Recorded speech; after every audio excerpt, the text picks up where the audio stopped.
warahmatullahi wabarakatuh. Perkenalkan, nama saya Ardel Yanisa Fitri dari kelas 11 IPS 3. Di sini saya akan menjelaskan tentang kerajaan Mataram Hindu atau kuno. Di samping saya sudah ada mapping tentang kerajaan Mataram Hindu atau kuno. Di sini saya akan membaginya dalam 4 bagian. Pertama, sejarah lahirnya kerajaan Mataram Hindu atau kuno. Yang kedua, perkembangan ekonomi, politik, sosial, dan budaya. Yang ketiga, kemunduran kerajaan Mataram kuno atau Hindu. Yang keempat, dampak kerajaan Mataram Hindu atau kuno bagi Indonesia. Yang pertama, sejarah lahirnya kerajaan Mataram Hindu atau kuno. Di Jawa Tengah pada abad ke-8 Masehi berdiri sebuah kerajaan, yaitu kerajaan Mataram Hindu. Lokasi asli kerajaan Mataram Hindu selalu berpindah-pindah akibat bencana alam. Mataram bercorak Hindu-Buddha ini diperintah oleh 2 dinasti, yaitu dinasti Sanjaya dan dinasti Sailendra. Masyarakatnya menganut agama Hindu Siwa yang kemudian berganti menjadi Buddha Mahayana.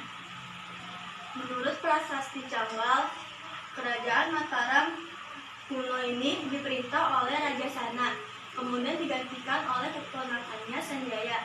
Mengapa digantikan oleh keponakannya? Dikarenakan Raja Sana tidak mempunyai keturunan, dan Raja Sanjaya adalah anak dari saudari perempuan Raja Sana, yaitu Sanaha.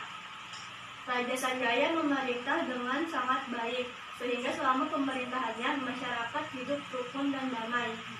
Sepeninggal Sanjaya, Mataram kuno diperintah oleh Panangkaran. Menurut prasasti Balitung, Panangkaran bergelar Sailendra. Sepeninggal Panangkaran, Mataram terpecah menjadi 2, yaitu Mataram bercorak Hindu dan Mataram bercorak Buddha.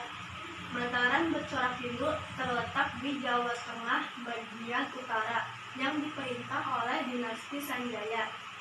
Dan Mataram bercorak Buddha terletak di Jawa Tengah bagian selatan yang diperintah oleh dinasti Sailendra. Perpecahan di Mataram ini tidak berlangsung lama. Setelah sepeninggal Pikatan, Mataram kuno diperintah oleh Dyah Balitung. Sepeninggal Dyah Balitung, kerajaan Mataram kuno diperintah berturut-turut oleh Daksa, Tulodong, dan Wawa. Raja Wawa memerintah dari tahun 924 Masehi sampai 929 Masehi.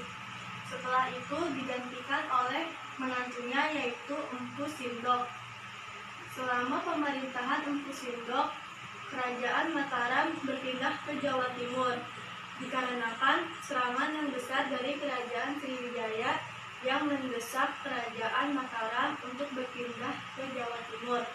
Yang kedua yaitu perkembangan ekonomi, politik, sosial, dan budaya. Perkembangan ekonomi kerajaan Mataram kuno atau Hindu. Perekonomian Mataram kuno bertumpu pada pertanian, dikarenakan di tempatnya di pedalaman dan tanahnya yang masih subur. Kemudian mereka mulai mengembangkan kehidupan pelayaran, karena pada masa Balitung mereka memanfaatkan Sungai Bengawan Solo sebagai jalur transportasi perdagangan pantai utara Jawa Timur. Selanjutnya yaitu perkembangan politik kerajaan Mataram kuno atau Hindu.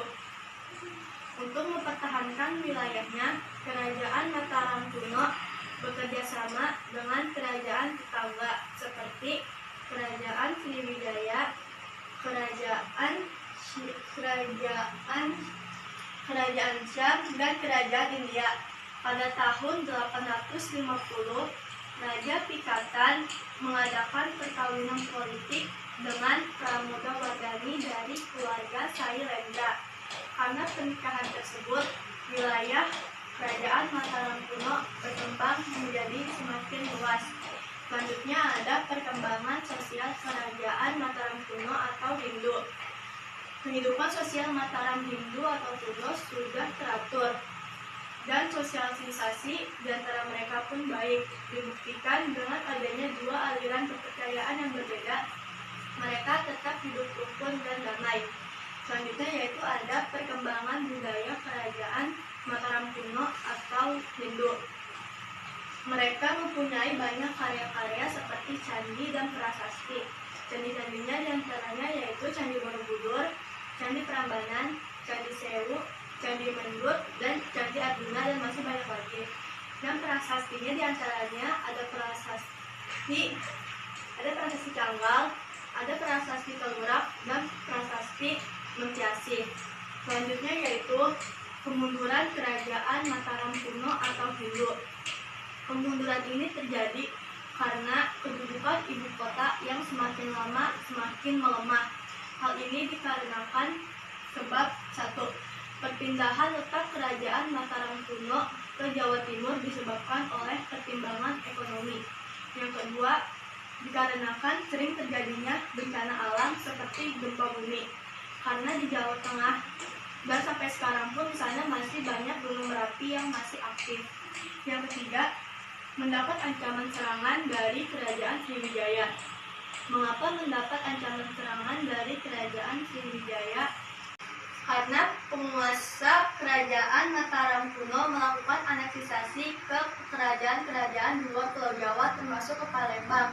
Hal ini membuat kerajaan Sriwijaya marah besar dan ingin menghancurkan kerajaan Mataram kuno dan tidak bisa bangkit kembali.